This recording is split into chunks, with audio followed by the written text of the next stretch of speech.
Et à 7h19 sur Europe 1, place à l'édito éco, Dimitri Pavlenko. Bonjour Agnès Verdier-Molinier. Bonjour Dimitri, bonjour à tous. Agnès, vous nous parlez de la prison ce matin. Alors on sait qu'on manque chroniquement de places de détention. Il y a l'explication idéologique, à savoir qu'on a longtemps entendu qu'enfermer ne serait pas la solution. Il y a aussi des raisons budgétaires, Agnès.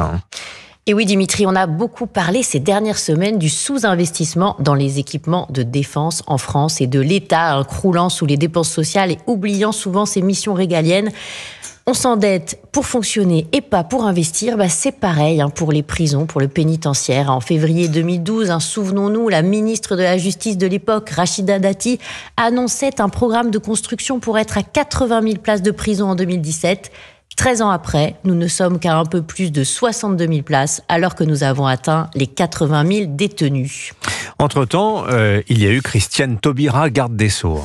Et oui, Madame Taubira avait immédiatement freiné le programme de construction voté sous la présidence de Nicolas Sarkozy. Quant à Emmanuel Macron, il s'est fait élire en 2017 sur un programme de 15 000 places, étrangement baissé ensuite, puis remonté à 17 000 places. Et depuis 2007, nous avons construit en réalité 22 000 places nouvelles.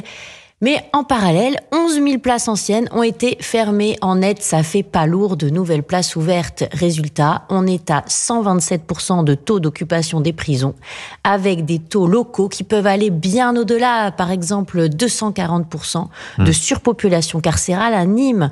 Et il nous manque toujours 20 000 places de prison. Alors 20 000 places manquantes, alors que nous avons, et Gérald Darmanin l'a souligné dimanche dans le journal du dimanche, que nous avons 19 000 étrangers incarcérés dans nos prisons.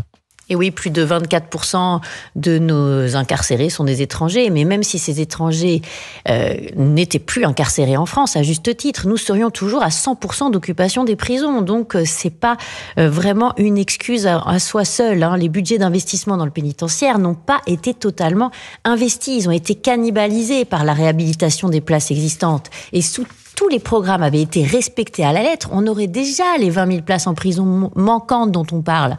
Et on aurait dépensé entre 2 et 3 milliards de plus. Le dernier plan d'investissement, Dimitri, 5,5 milliards 2017 à 2027, il manque encore à ce stade 2,5 milliards.